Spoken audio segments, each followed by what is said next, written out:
So as busy college students looking for an easy way to present in class, our best choice is to stick to the basic PowerPoint or maybe Keynote.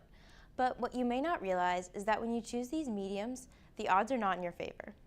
We've all sat through those presentations with professors that use Comic Sans and flying text and rainbow slides and gradients, and you leave with no idea what the presentation was about, but you remember that it looked god-awful. 24% of Americans say they would rather forego sex than view another PowerPoint presentation.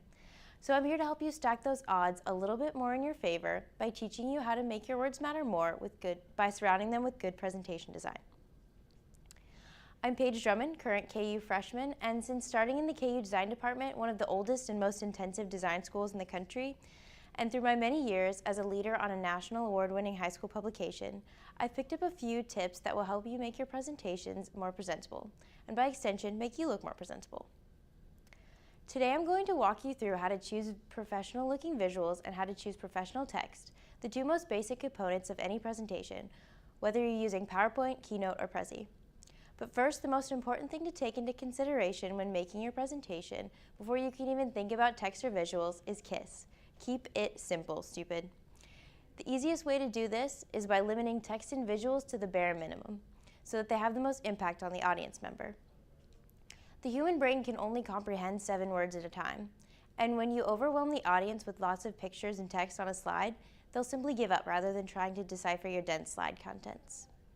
Breaking text up into separate lines also helps make a slide less daunting. Keep in mind these presentations are to support what you're saying, not say it for you.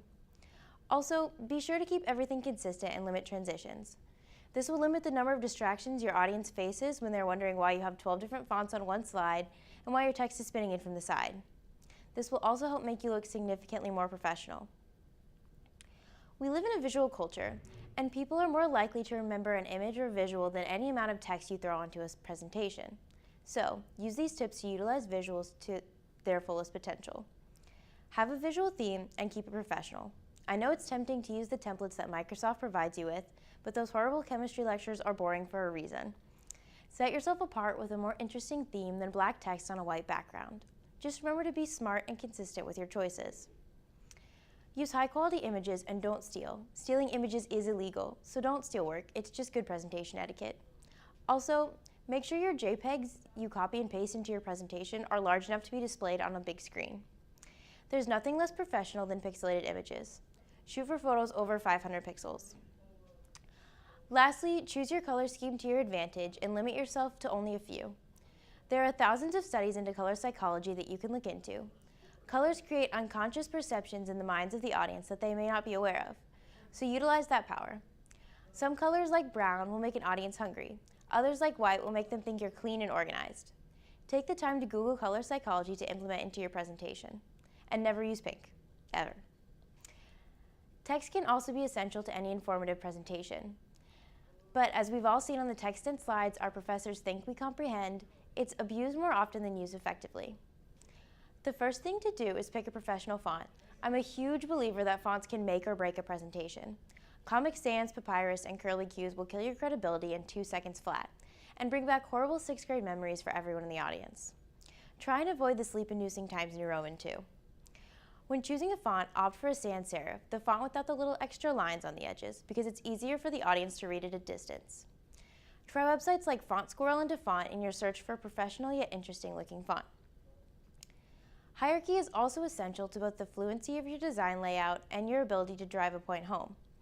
Hierarchy is arranging your slide so that it has one dominant element, which is much larger and more noticeable than the others, and then working your way down in size for each successive element, each with its own distinguishable size. This takes away some of the work the audience has to do when reading the slide by helping to guide their eyes, ensuring that they will absorb what you're saying. So you've got your content all figured out for your next class presentation, and now you have the knowledge to make your slide presentation as good as the material you made. To make your presentation effective, you need to keep it simple and consistent. You need to utilize good images and choose colors for your presentation that help advance your theme. And you're going to use a professional font with good use of hierarchy to keep from distracting your reader. With all these tools in your belt, you're ready to make a presentation with visual content as persuasive as you are. Thank you.